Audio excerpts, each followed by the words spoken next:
Long ago, the Israelites were living as slaves in Egypt. Day after day, they worked under the hot sun, building cities and carrying heavy loads with no freedom and no rest.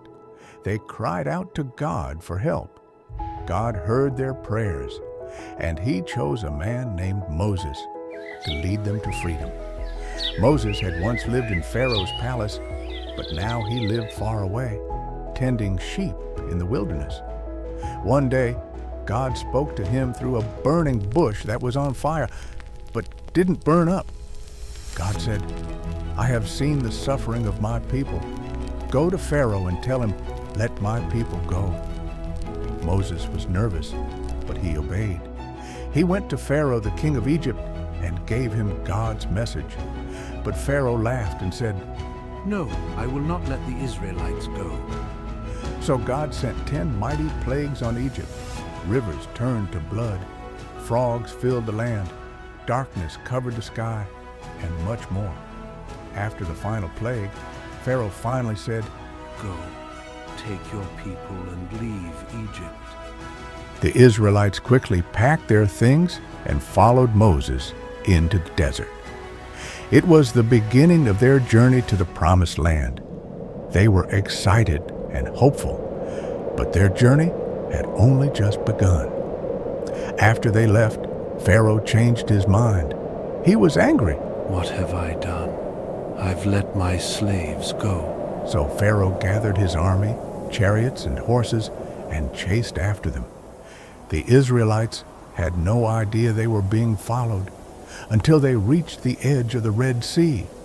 They looked up and saw Pharaoh's army coming fast in the distance. Horses galloped, chariots raced. The ground shook beneath them. In front of them, a huge sea. Behind them, the most powerful army in the world. There was no way out. The people were terrified. "Moses," they cried, "why did you bring us out here? We're going to die." But Moses stood tall and said, "Don't be afraid. Stand still and watch what God will do." Then God told Moses, "Lift up your staff and stretch out your hand over the sea." Moses obeyed. He raised his staff, and then God moved. A powerful wind began to blow. The waters of the Red Sea began to shake, then rise and rise until they formed 2 giant walls of water, one on the left and one on the right. In between them was a dry path straight through the sea. The Israelites stared in wonder. Then they stepped forward and walked through the sea on dry ground.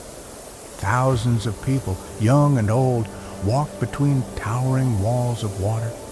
Their footsteps echoed as they moved forward, step by step. Behind them, Pharaoh's army rushed in after them. Chariots rolled, soldiers shouted. But when the last Israelite had crossed safely to the other side, God spoke to Moses again.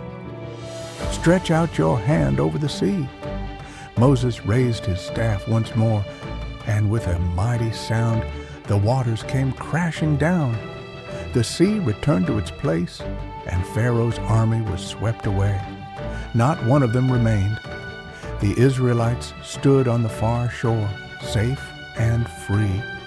They looked back at the sea and realized what had just happened. God had saved them. There were no swords, no battles, only a miracle, only God. The people began to cheer and sing. They danced and praised God for delivering them from their enemies. Moses' sister Miriam led the women in a joyful song. "Sing to the Lord. He has won a great victory. He has thrown the horse and rider into the sea." From that day on, the Israelites remembered what God had done at the Red Sea.